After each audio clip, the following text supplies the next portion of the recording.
Three, two, one. Hey guys, and welcome back to the Rugby Bricks podcast. My name is Peter Breen, and today I'm speaking with the business partner, Kale. So welcome to the podcast, Kale. Good to be back. Nice to have you back, my man. It's been a while since we've had you on the podcast.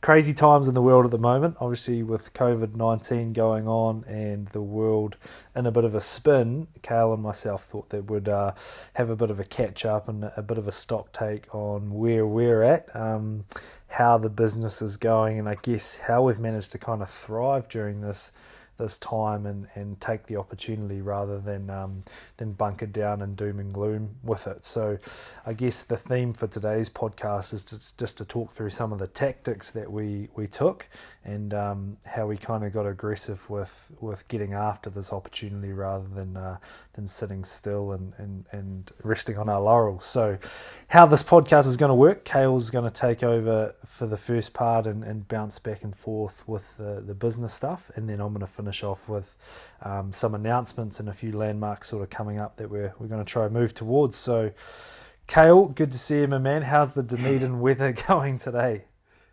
Mate, it's actually a bit of a sunny day, but I think it's getting hard to wake up in the mornings and it's consistently dark. And the other part is going to bed and like knowing you're going to be staying in the same place where it's consistently dark and you're not going to leave the house. Yeah. But apart from that, look, it's lovely. I managed to get out for a walk last night, but it is weird just walking down the main street in the middle of the street with no one around. So yeah. It's a funny, it's a long day. Like I've recently been waking up and just been like, whoa, I've got the whole day here. Yeah. Well, that's it. I think for you and I, who are obviously now remote work and we work from home, our offices are where we live. A good thing for us is getting out and going and having a coffee and working from a cafe, which I've sort of stolen from you and done a bit, but none of that at the moment. It's literally stay inside, don't leave, and having a doctor as a partner.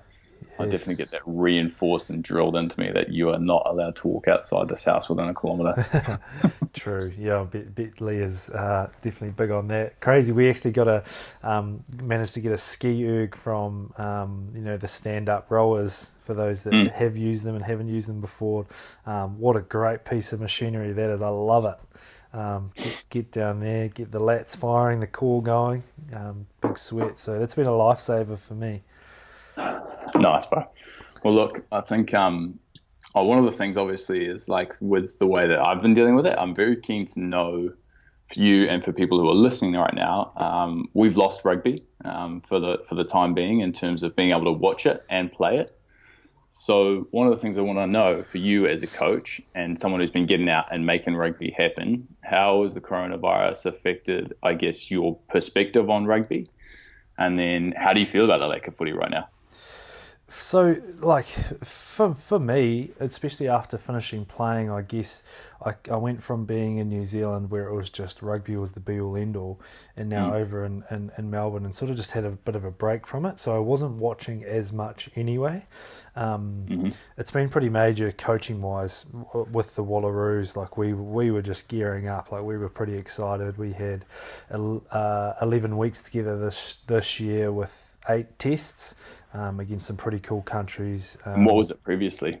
We played 4 tests last year, Japan twice and then New Zealand twice, which is chaos. Like, you come together for test week, try to load a whole heap of content together and get prepared to play. Like, it's tough on the coaches, tough on the girls because you're trying to cram so much together. So this year we had time, which was good. We had a couple of camps planned. We're going to spend a week together at the AIS in Canberra, which is an amazing facility, and get prepared. And then so we're all geared up. World Cup next year. We're going to have this great year to prep and get ready, and then it's all just stopped. So. And everyone's got their own shit to sort. So everyone's got their own rent, families, sort this. Where's my next paycheck coming from? So we've sort of started an initiative called Rabbits and Foxes. So the Foxes call the Rabbits every second day. We just call someone new in the team and have a chat, check in on each other to try and stay connected. So it's different. but as we're probably going to go into, there's a pretty big opportunity to build and grow your game. Yeah, can I jump in on that? I mean, one of the things that people are expecting and sort of what hasn't been discussed yet is the mental health implications, right, of us being inside, not being able to leave, and the lack, I guess, of the physical face-to-face or even the normal touch when you catch up with a mate, you give them a hug, any of those types of things. It's all sort of been removed apart from your bubble. Yeah. So I'm keen to know, like on those calls with the foxes and rabbits, what do you guys chat about? How do you sort of keep motivated? What does it look like? Yeah, like I'm big on the 5 love languages, eh? Like I know some of the girls I work with love to get their touches, and one girl especially, he's like, I haven't had my 11 touches today, I've got to get through them.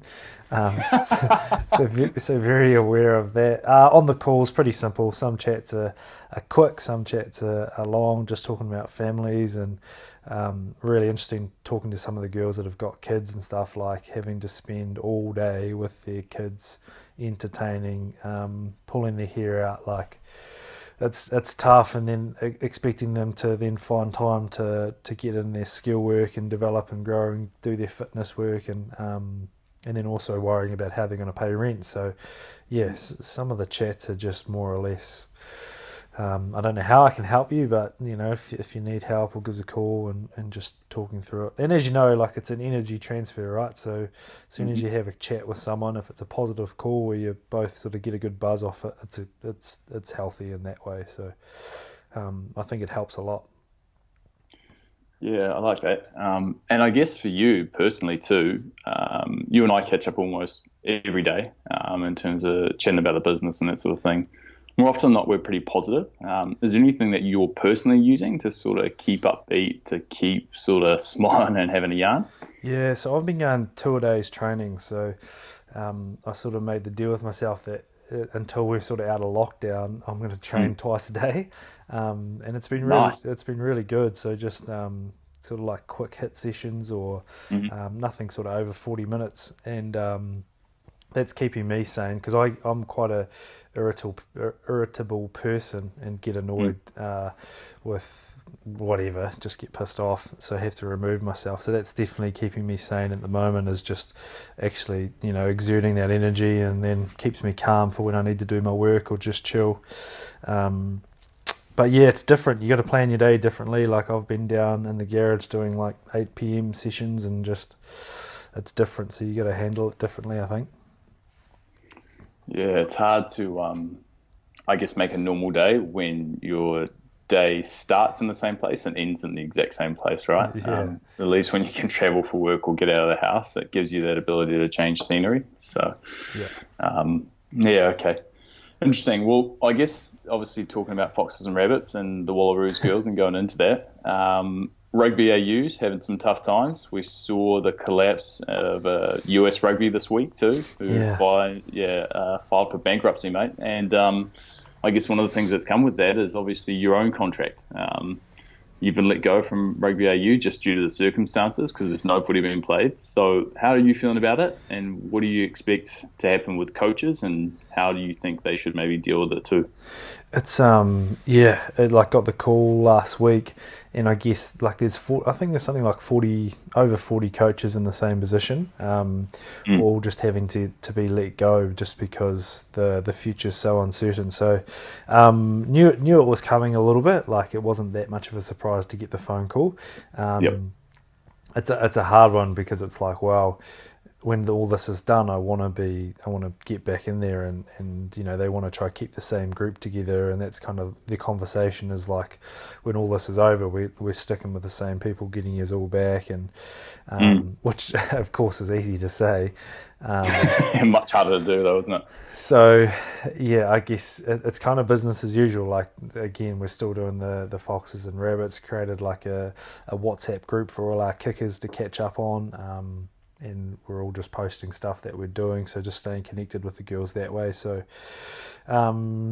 I suppose, and that's why I guess I'm so grateful to have something like Rugby Bricks, which is able to provide me with the income to keep paying the rent and paying the bills, and staying on top and keeping me focused. So for people that it's their whole livelihood, like a lot of the AFL coaches over here, and as you were mentioning about the Super Rugby coaches, like it's big, especially when you got families and wives and children relying on your income. Like, I'm probably one of the lucky ones that is it's not going to have as big an effect on.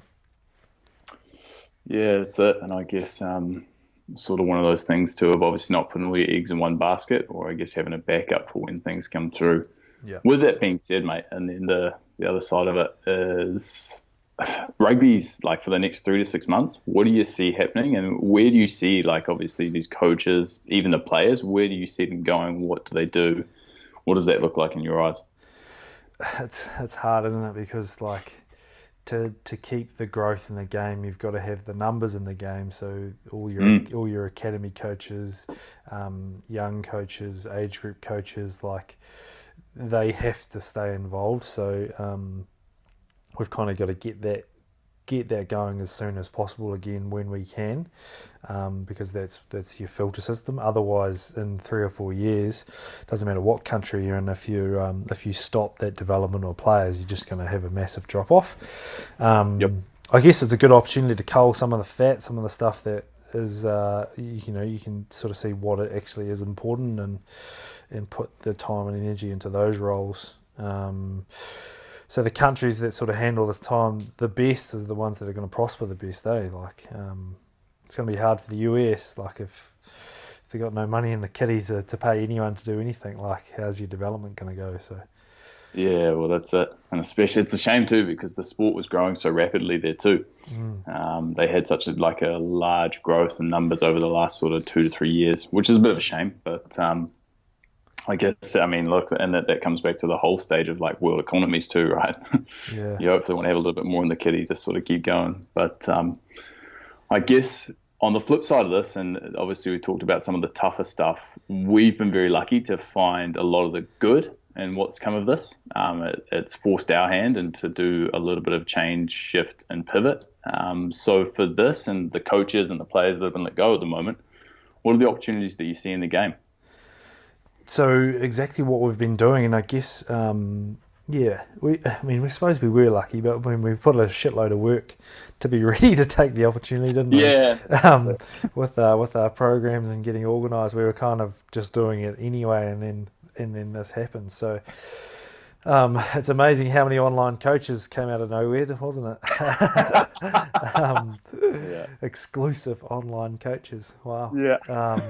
So it's been good. It's been good to be able to pounce at the opportunity and offer some really quality stuff straight away that we knew was credible and coming from a good place. And I guess like how our passing programs performed and the kicking tees still selling. And also the reviews that we're now doing with goal kicking. I guess we were kind of gearing up to always be ready to be online, and then now that everyone's got so much time and can only be online, we've kind of prospered from just being ready to go before anyone else was, yeah. One of the things, obviously, we've been lucky, right? And I said lucky and strategic in the way that we've been able to approach this. What's the other side for players right now? Like, what have you seen players, like for them having this much downtime, what should they be doing and making use of this? Yeah, so I've seen two kind of reactions. I've seen the, well, stuff it, I'm doing nothing for 3 months. But then I've also seen the people that are like, nah, let's take, I'm sick of, I just want to add this thing to my game or get extremely fit, get a program, sort out my goal kicking or just the skill. And like, it's hard because if you weren't that guy before or you weren't that girl before all this happened, it's, you're probably talking shit or you probably do it for a week and then go back to chilling again. Like, it's the same people that were working their asses off, getting in their gym session before training, going to work after training. Those are the people that are really like, sweet, now I can really put some time and effort in. So what's the opportunity? Get some good guidance on where to put your energy, how to add the string to your bow, and go for it over the next 2-3 months. Yeah, and I think for the player that is the one, I mean, we're aligned a lot with, I mean, our slogan is outwork, outlearn, right? And we are big on that, getting the work done. This is a Saturday for me and you, obviously, and we're still here doing a bit of mahi. For the players that aren't as motivated, is there anything you would sort of say to them to say, look, what it is they need right now to get up off the couch and go? Anything the message you would give to them? Yeah, probably have a look at like how are things going to look at after this time. Like if you've done nothing and you're already kind of that second string, third string, it's a really good opportunity to kind of jump some players that are not going to do anything and not going to take the opportunity. If you're struggling for motivation, probably just set a bit of a goal at the start of the week. Like this week I'm going to get this amount of sessions done, and there's absolutely no excuse that you can say that's good enough to not do it at the moment. Like there's nothing. Zero excuses, right? You cannot lie to yourself on that. And also probably one more thing is just team up with someone that you can check in with, see how they're going, or it's always good to have an accountability buddy. Sounds a bit lovey-dovey, but it does definitely work, like just checking in with someone. Are you doing the reps? Are you doing this? Yeah, it is a good system, and I think one of the things that keeps me motivated or allows me to do a bit more is knowing that I've got to tell someone else what I'm doing. And like you said, that accountability of obviously having to say to someone like, look, I haven't done what I said I was going to do. It's really hard, like especially when you have no other excuse right now. It's like, what did you do today? Well, stayed at home. Why didn't you do your session? I was literally too fucking lazy to get up. Yeah, that's a really tough ask to say to someone. Yeah. So I do think that accountability is a massive part. On the flip side of that, coaches right now, what should they be looking at doing, and where should they be spending their time? Yeah, I suppose upskilling and trying to learn something new. Like I saw something cool the other day on Instagram. Like if you don't learn a new skill or learn a new hobby or passion over this time, then you're being lazy. So you've got to upskill your knowledge. It's probably the only thing you can do. I can't imagine there's too many clubs or countries offering contracts at the moment. So when you come out of it, you've got to be able to say, cool, I've learnt about this skill, or I've read this book, had a few conversations with coaches, and there's probably a lot of coaches that are open to more conversation at the moment. Like if you are able to get a contact for someone you've always wanted to talk to, it's probably a really good opportunity during this time when we've all got time to connect and upskill. So probably just add a string to your bow in a different area. Is probably my word of advice. I'm trying to learn as much as I can about line out at the moment. So although I was never a backs coach, I'm a backs coach and attack coach, they always talk about being able to talk scrum and talk line out, and it's something that I'm really trying to learn heaps about at the moment. Yeah, interesting. And what are the platforms, things where are you going to find that info? Again, I've learned best from the conversation. So talking with someone like Wallaroo's forwards coach, he's great. Always I'm always asking, why did you say that? Isn't that a better way? Or those conversations. Ben Mowen is a ex-Wallaby captain. He actually captained for 7 games. So reached out to him and got some good stuff as well. Nice. Yeah. Okay. Cool. Well, there you go. That's a few good ones. I guess coming to the other side of this now, bro, we are probably, I don't know too many rugby-based companies or anything to do with rugby right now that is growing in spite of the, obviously the event of COVID-19. So I'm going to give you a few stats. And for us, obviously me, I'm the numbers man and doing the business side of these things and keeping an eye on it. But in the last month, we've sort of grown just 14.2K new followers on the gram. We've had about another 3.5K on Facebook. We've hit just over sort of 1.8 million accounts have seen our stuff on the gram. And then last month, we've sort of had over just over 800 hours watched of our content, right? And 3,200 shares. So for me, in a business sense, that's massive because it's a growth on growth. And what I want to know from you is, 1, why do you think the content's performing so well? And 2, where do you think people who are involved with rugby should be focusing their energy? Yeah, I guess why the content's performing so well, it seems like, and obviously the numbers are saying people have time, so therefore everyone's spending so much more time consuming at the moment. And we're seeing that with our numbers and engagement, like people are just like watching and consuming.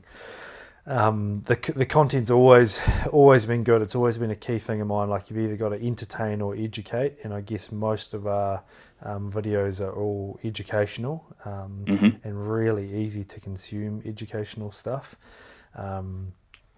And everyone's, now that they're spending more time, everyone's tagging more people and showing more people, and it's a really good time to be putting out some really quality content. So when all this stuff hit, for us, it was almost like a speed up type mentality rather than a slow down. So that's why I was keen to get those sessions filmed with the timer down the bottom and stuff people could be doing. So people always say it's cliche in this Instagram word, provide value, and I feel like we're just providing heaps of value to the rugby community, which is why it's doing so well. Yeah, I think so. Tactically, is like, obviously from a business sense, we've found something that we obviously want to offer, right, which is education. And what I'm seeing with a lot of obviously the other institutions like Super Rugby, some of the teams and that sort of stuff, the content that they're putting out just is, for lack of a better word, pretty average or rubbish even. I'm pretty keen to sort of see, and what you're thinking of, obviously, we've grown and you've had some attacks in it. What are some of the real details and the sort of hacks that you've been able to give on Instagram that you would share with other people or even other businesses right now? Yeah, I think that's probably one thing that doesn't get spoken about enough, and definitely I don't really share much on, is like how much stuff we do around Instagram hacks. So like sharing stuff on our stories, like we post 3 podcast shares a day, all with the website link that when you do swipe up, it takes you to our website, which then gives us a chance to get in front of you with some other content or get your email. So even just by doing that, it takes a little bit of effort, and it takes us putting the right link on that video. It takes us having that video ready to go, and having that all lined up. And then the amount of stuff that we do with the swipe up is really good. All our hashtags that we constantly post with, they're all tiny little, not even 1%. They're smaller than 1%ers, but I guess it's what we've consistently done throughout the whole time with posting and sharing of quality content twice a day, sometimes three times a day, of consistently good stuff, which is really hard to do. Like if someone was sitting there on their phone and they just have a look at their own Instagram account right now and see how often they've posted in the last month, they've probably posted twice. Well, what we're doing is trying to post quality content 2 to 3 times a day that's providing value. Like, it takes a shitload of work that a lot of people probably take for granted a little bit in what we're doing. So yeah, and I think I want to dive in a little bit more. Tactically, you've been in charge of sort of running the Instagram side of stuff, and it is one of the most common questions. Like, oh my god, my little sister asks me this all the time. Like, how did you guys get such a big following, or how did you get such a big account? Yeah. And I think those hacks that you come in, I know you get this a lot, is we're also tactically thinking about it. So one of the things that you've done with the stories, do you want to chat about how you've been able to obviously use the workouts that we've made, but incentivized it so that other people share it as well? Yeah, so I constantly get people to just film themselves doing it. Like when I post it, just say, film yourself doing this, share us and tag it. And then what I do is share that to our story, but then also put the swipe up link to that session on the right. So therefore people are seeing someone doing it and executing it, but then also getting the link straight away. So people love easy, and although it probably takes me 92 seconds to execute that, like it's worth just spending that little bit of extra time. What's the link to that? Go into it, find the link, go back to that message, upload it to the story, put the little swipe up. Like, it does take work and effort, but if you do that constantly every time, like, that's just how you get growth rather than being lazy. So it just goes back to that outworking things. We're just always constantly trying to look for ways to outwork other accounts, and I guess that's why the growth has been so quick and good. But if your content's shit, you can do all the work in the world and you won't get any pay out of it. So the content is good, and I think that's what it always keeps coming back to. Yeah, I think that's the other side of it, right? And one of the things here that I do see a lot when I talk to anyone, obviously in startups, and me being involved with a few of those and business rides, is that most people, like, even though we've got a bit of good video editing now, most of the good and most shared content is literally just you still going out, filming yourself, working with someone else, and chatting with a lapel, right? Yeah. And most people just aren't going to do that. You know what I mean? Like they would rather try and put up like a picture or even some other sort of form of shitty content than actually go out and figure out what the audience needs. And I think that's something we've been pretty good at. It's the Steph Curry rule, man. I've sort of come up with the Steph Curry rule. So if someone was at his session and just literally had a phone for 60 seconds and took a video of him doing a shooting drill, like we would all just watch it, because you can pick up so much just from watching an athlete do something. Take for instance that no dip box drill with Bowden Barrett at Blues HQ. Like my phone's sitting in my shoe. I'm wearing socks. You can see it in the video. My phone's in my shoe, and it's just showing him executing. Oh, is that why you're bare feet? Yeah. It's just he actually said, "Oh, you got the whole phone in the shoe thing sorted, haven't you?" But all it was the Steph Curry rule. It's just showing him executing a drill and him learning, and then people love seeing that. People love getting into that, and okay, this guy's trying to figure this out, and I can then apply that to myself just by watching this guy learn, and I think that's so key. Yeah. Okay. Nice. I guess that leads me to the other part, right? We've had a pretty large spike in revenue for us. We've now had our first year since I've come on board in business too. And we've now grown roughly, we went up sort of 500% on revenue from last year. And this last month as well has actually been a pinnacle month for us too, in terms of program sales.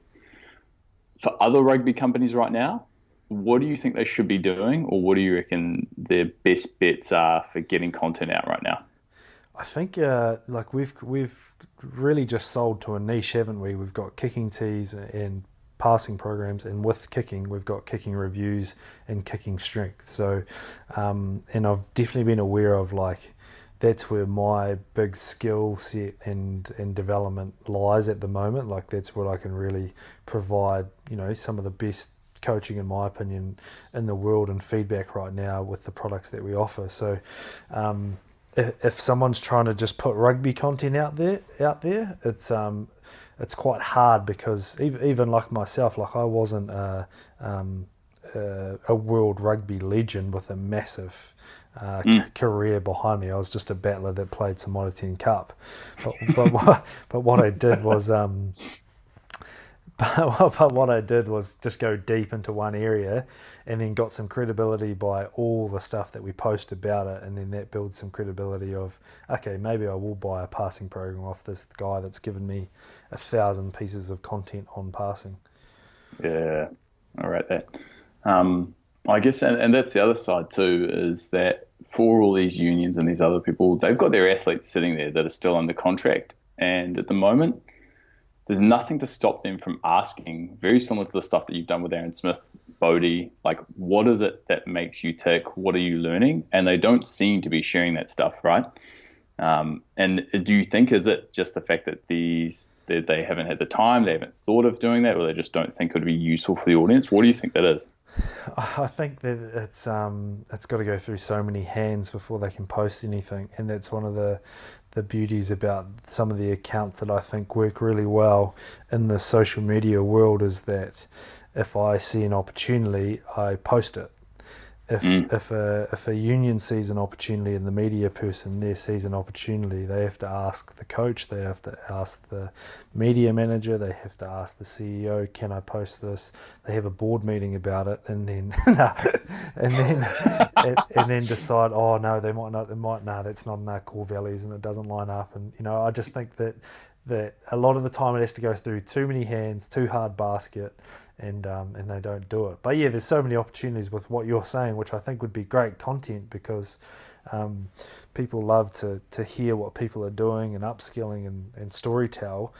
But yeah, that's one of the biggest issues I reckon at the moment, is just how many pairs of hands it has to go through before they even put anything out there. Yeah, and I guess that comes back to the next part for us, is that we've seen this popularity, we've seen this rise, and obviously interest in where we're going. We've been able to build out relatively lean too. So as a company, we've grown our revenue, things have gotten bigger and better, and we've been able to really take a hold of opportunities, I guess, in the way that most bigger companies can't. So like in the startup mentality for us, if we've seen something, we literally can pivot the next day, right? And I think for what we're seeing with some of these other bigger companies is that like they either need to adopt that mindset, and if they don't, they're just going to continue to bleed and lose money. And for this and where we've gone, I think the other part comes back to it is how have you identified opportunities, and where have you seen stuff where you're like, yep, that's going to perform really well? What makes you think and look at stuff like that? I suppose we haven't done anything that's too left field.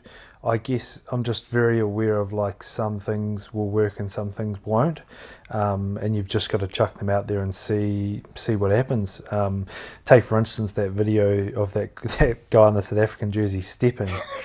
Like that was literally me scrolling and I was like, this is unbelievable. I think whoever had posted had 36 likes. And I was like, this is an unbelievable piece of content. And I'm going to go find it right now and tell you what it's at. But that for me was literally just scrolling through my phone. I saw that. And like we hadn't posted something like that for a long time. Yeah. It had all been our own organic. And I'm just going into it now. So this guy had 36 likes. And I saw that and I was like, mate, that is unbelievable. And we've now had 13,012 likes and over 100,000 views. So... yeah, I guess going back to what's the opportunity like, that was just something I thought, man, the followers are going to love this. Chucked it up there and it worked. Didn't have to ask anyone, didn't have to have a meeting or an email about it, just went with it. Yeah. Good, bro. I guess the other side of this now comes back is that we're seeing a bit of decline on the footy front for almost most people. I guess if you're now, and this is me as well, talking from a business sense, there's a lot of opportunity because heaps of people have just slackened off, right? And there's a lot of holes that we're now filling with what we found is obviously because our content's been so popular, it's because there's just been other shitty content, right? So we've been able to fill in the gap for a lot of footy players. We've been able to change our narrative to saying, look, this is why you've got this time off right now. There's no reason why you can't do that work. For that next part, and I guess now, if you're someone who's thinking of starting a business, because you started Rugby Bricks by yourself before you brought me on, what would you say to them? And even if they're wanting to try their first thing and starting something in rugby, what would be the advice you'd give them? Niche, definitely find the niche and be able to, Rugby Bricks is something that I can talk about for sort of 3 days straight. So I guess if you're not able to just go with different ideas and different ways of thinking, then it's probably going to be hard for you to maintain the level of content and conversation and vibe around what you're trying to do. And I definitely think for us right now it's a great opportunity to go real deep as a player into a kicking review or into how do you pass. Like you can actually make a tweak in your technique. When we're constantly in a season, it's all about performance. It's got to be right for Saturday. How are you playing? You're playing well, you're not playing well. And people are a little bit scared of actually making changes or going too deep because they feel like that's going to affect their performance. Well, now we've got this amazing opportunity where there is no performance. You don't have to be ready. You can be a little bit sore and you can have DOMS. Delayed onset of muscle soreness, for those that do not know what DOMS is. And that's what I mean. Go deep into your game, and that's why I think with what we're trying to do, it's great timing. I'm going to jump back even there. I imagine because we've got some footy players, and for the general public too, who maybe aren't in the startup world, what does niching mean? Like, what is a niche? A group of people that are like-minded and think the way that you do, I guess, in the same area. So for us, goal kicking is a niche within a sport, actually. So, and down to almost one player within 15 is a kicker. It's very, very unique with who we're sort of targeting when it comes to kicking tees. Like, imagine selling a product that only one player in a team can actually use. Like that's a niche right there. Yeah. And that's it. And I love that, bro, because it's a core fundamental of business, right? It's some of the things that like I've with the businesses I've been involved with now and the companies that I've run, is that when we get new businesses coming to me, I'm like, how can you be more specific with the audience you're targeting? Like rugby players are still pretty bored. And then so if you're looking there, like if you're saying, okay, cool, if I want to target rugby players, I want to go all the backs. And it's like, okay, yep, still you've got half of all rugby players. You were like, okay, cool. How do I get a 15th of the rugby players and then start from there and give them world-class knowledge? So I do want to, if people are listening and you're thinking like now's your time for starting a business on the rugby side of things, that's some pretty good advice is obviously how do I get so detail-orientated that I'm helping just one person think and envision that person and probably scale it out. And I guess one thing that I did, and you definitely pulled me back a little bit on this just because it wasn't the best use of time, was when I was doing all those kicking reviews for basically anyone who asked. They'd send me a video, I'd save it to my phone, take some screenshots, draw some lines and arrows on that, and then go back to them. Probably a 7-10 minute time. But that's exactly what you're saying. And then those people have an amazing experience, get some good feedback, and then get some more kickers. And, that's how I started. And there was a time where Rugby Bricks had 100 followers and all those 100 people were just goal kickers. I feel like a lot of people, when they start something, they share it with all their Facebook friends, and they share it with freaking Auntie Karen, who's got nothing to do with goal kicking and won't provide value and isn't part of a niche. So I was very anti that, like, Mum, I don't need you to follow me, but if you want to, you can. Thank you for the support, but it's not needed right now. You're not my niche. You're not going to buy a kicking tee. Yeah, that's a good point, and that's it. She wasn't your target market, right? And so, I mean, that's for us. We've been able to start very, very narrow and then bleed out along the side, right? Because if you can teach people how to goal kick well, then it leads to teaching them how to kick well. And then it turns out that like there's some other skills that come along with that, which you needed to have in your game, which is passing. So it goes out broader and broader, but start very, very detailed. How's your kicking been going? It's just been, there's not a field near me. So it's not within a kilometre of the house, so I don't want to break the rules, but otherwise it would have been out. Fair enough, bro. Speaking of goal kicking, you nailed possibly what could be a world record the other day, mate. 100 metres. Yeah. That's one side of the pitch to the other, and a 22 step. Tell me, how are you feeling about it? Well, I struck it that well. As soon as it come off the boot, it was unbelievable. Like, anyone who's a following, go back and have a look on Instagram. It was an amazing kick. And I'll always remember that day on April 1st that I had a 100-metre kick. So, pretty stoked. Hopefully Guinness Book of World Records will give me a call soon and we can all make it official. So, yeah. Yeah, I cannot wait for that too. I did see a couple of comments from a few players saying, like, with the level of the way the athletes are getting now, they'll just have to increase the pitch size. Yeah. Yeah. I got a lot of questions about that. How do people do it, and gym strength and kicking programs and stuff.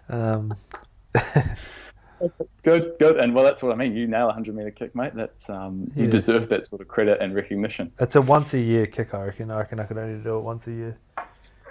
Me too. On a very special date. All right. Well, look, I think on the other side of this, we've talked about very where the opportunities lie with what's happening around the world now, and what's been happening, how you deal with it, how your players are dealing with it. But I'm eager to jump in and sort of see where we're going in the next 3 months and what you want to share.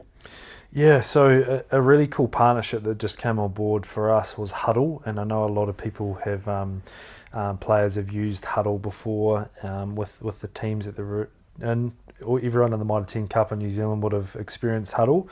If you haven't, it's these guys have they're a massive company and have dealt with sort of over 150,000 teams, around the world. And what it is based off performance and looking at video analysis, and coaches can use it as a tool to review games, review players, get it coded, and it's limitless.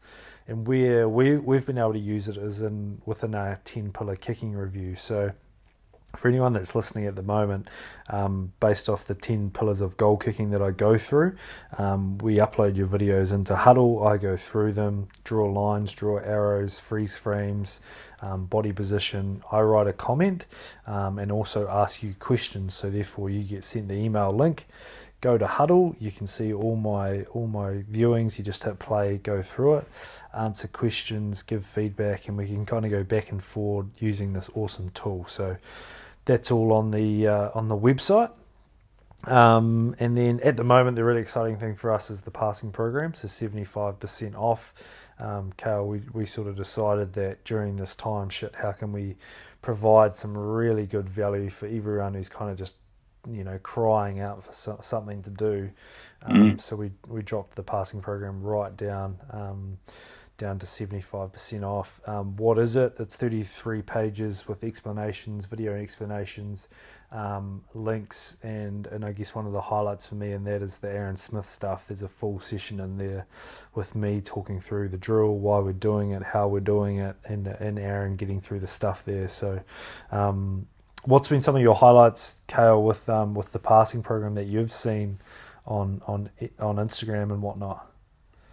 Yeah, I think the cool thing for this is that I've really enjoyed, for me, obviously, as I monitor and look at the data of how it's been shared, how it gets traffic back to the website, is how much people are actually going through and sticking on the pages that we've got where we talk about drills and the interviews with Aaron Smith.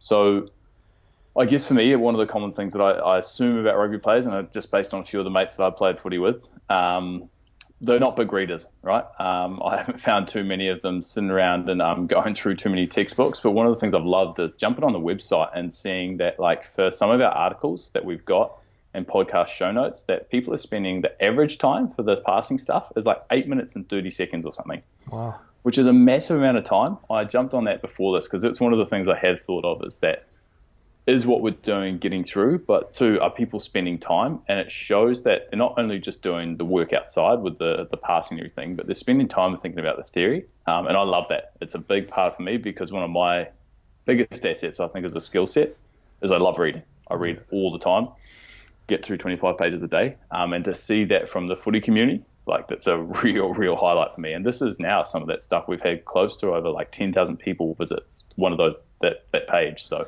yeah.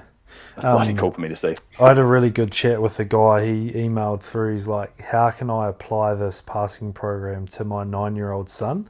And I guess he'd purchased it. And where I sort of went with was like, you're able to start with the passing program whether you're sort of at 0 or 100. So, but actually knowing all the details in between and getting a really good understanding of where you can get to means that you can sort of start where's appropriate and then see the progression and see what it looks like. And I think I've mentioned it a few times, like, I'm big on monkey see, monkey do. Like, if you actually don't understand what you're trying to achieve and what the end result is, it's really hard to navigate to it. So it's for everyone, man, like from 9-year-olds all the way through to pro players, and obviously best passer of a ball in the world, Aaron Smith, in there doing his drills. It's pretty cool. And then one thing that we decided was during this time, obviously New Zealand's in full lockdown and not being able to ship teas out, we just have left our 2-for-1 deal code, which is 2 bricks, TWOBRICKS,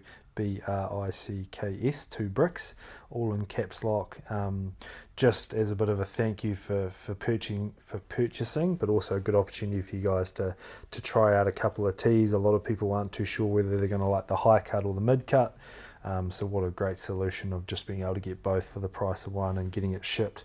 Any update on New Zealand postal service, Kale, and when we're going to be able to pull trigger?